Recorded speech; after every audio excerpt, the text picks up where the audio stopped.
the fact that my device might report usage levels is a good way of figuring out whether it's being attacked from some kind of cyber threat. And yet, as you describe, the process that has happened has created actually some quite dangerous, large-scale behaviors.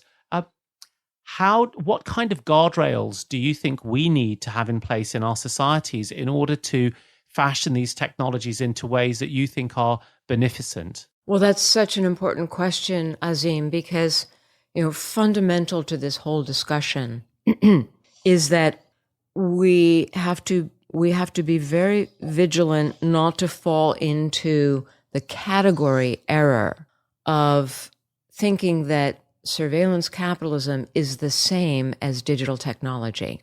These are two fundamentally different categories. We have a digital technology from which we can derive so much benefit. This is an opportunity for society to learn, and from that learning, be able to solve our most fundamental problems. We need data to solve the climate crisis. We need data to solve chronic puzzles of health and well-being. What's happened here is that digital technology has been hijacked. The technology for which we harbored so much hope for empowerment, emancipation, democratization of knowledge, this entire technological surround has been hijacked by an economic logic that is largely self-serving.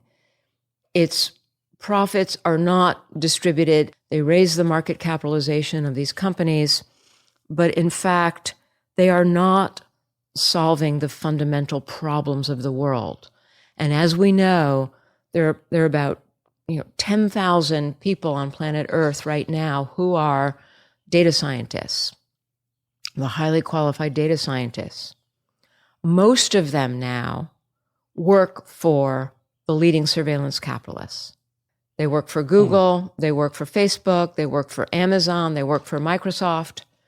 Right? So what does this mean?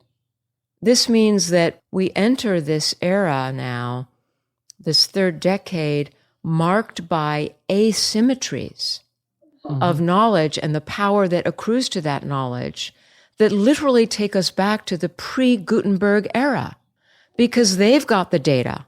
They declared that it was theirs, a proprietary surplus. They now own it. They're the only ones who can analyze it because they're the only ones with the computers. They're the only ones with the computational capabilities, and they're the only ones with the data scientists.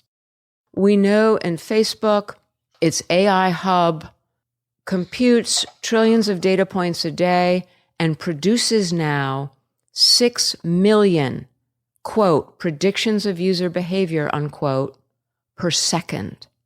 6 million predictions per second. There is no law about data ownership, accessibility, or portability that will ever get us access to these data. These are the proprietary data on which all of their revenue streams are based. So the idea here is, how do we liberate digital technology for all of the positive uses for humankind that we deserve? How do we liberate digital technology so that we can participate effectively in our daily lives without contributing to these supply chains that ultimately do not operate in our interests? You used a very key phrase, which was the phrase economic logic. And normally the extent of economic logic in any society is determined not by the economy, but by the politics of the society. The politics determines where the market works and where the state works and where there might be non-market institutions.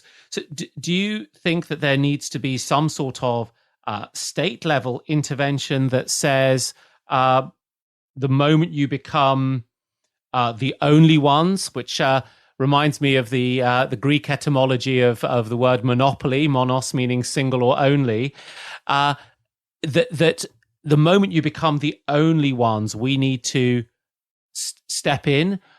Or is it more about saying that there are certain classes of human activity and action that can't be enclosed, even if we have the technology to do that? There have been different regulatory paradigms over the history of the industrialization process from the 19th century through the 20th.